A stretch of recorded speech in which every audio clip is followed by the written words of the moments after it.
Boston's MBTA has many weird transit lines, from trolleys built in the 1940s to mismatched commuter trains with rebuilt locomotives from the 1970s.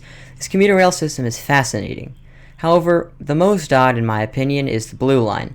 The Blue Line runs from Wonderland down to Bowdoin, serving locations like the New England Aquarium and Boston Logan Airport.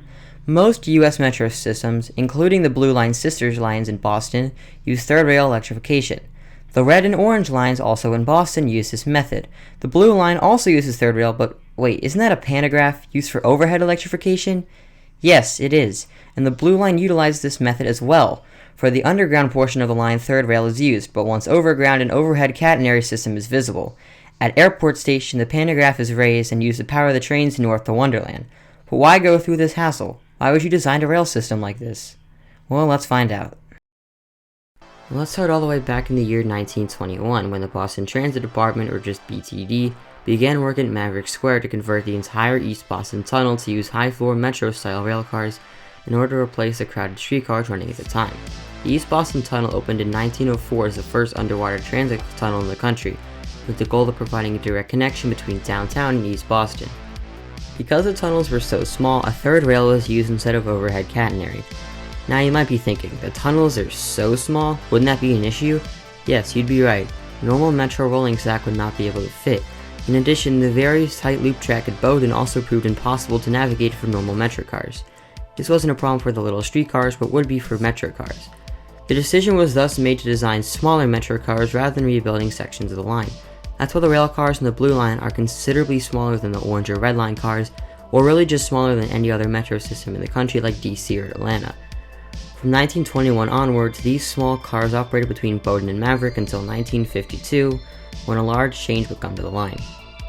Starting in 1952 and going to 1954, what is now the Blue Line would be extended from Maverick to Wonderland. One of the main reasons was due to the rise of air travel, as the new line would feature an above-ground station at Boston Logan Airport. You heard me right, above ground. After Maverick Station, the new line would jump up to elevation to surface level the rest of the way to Wonderland. New stations at Wood Island, Orient Heights, Suffolk Downs, Beachmont, and Revere Beach would eventually be built, forming the modern MBTA Blue Line. However, there was a glaring issue: weather.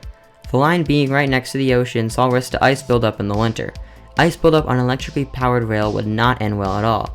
So rather than use the third rail, the above ground section would use an overhead catenary system as a power source. So that's why the Blue Line features two electric systems. Boston weather. So now that we know why the Blue Line uses two different power sources, third rail and overhead, what railcar shuttle commuters along the line?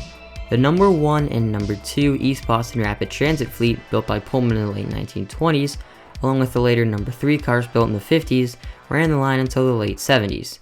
Following the MBTA takeover in 1964, the fleet was painted into the MBTA Blue scheme. All MBTA lines were branded color-wise: red, orange, green, purple, etc. The blue was chosen for the Blue Line because it runs under the water. From 1978 to 1980, 70 brand new number 4 cars, built by the Canadian manufacturer Hawker Siddeley, would enter service to replace the older cars.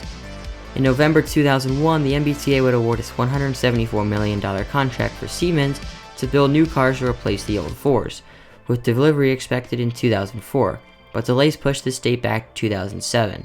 From February 2008 to November 2009, train lengths on the Blue Line were standardized to 6 cars.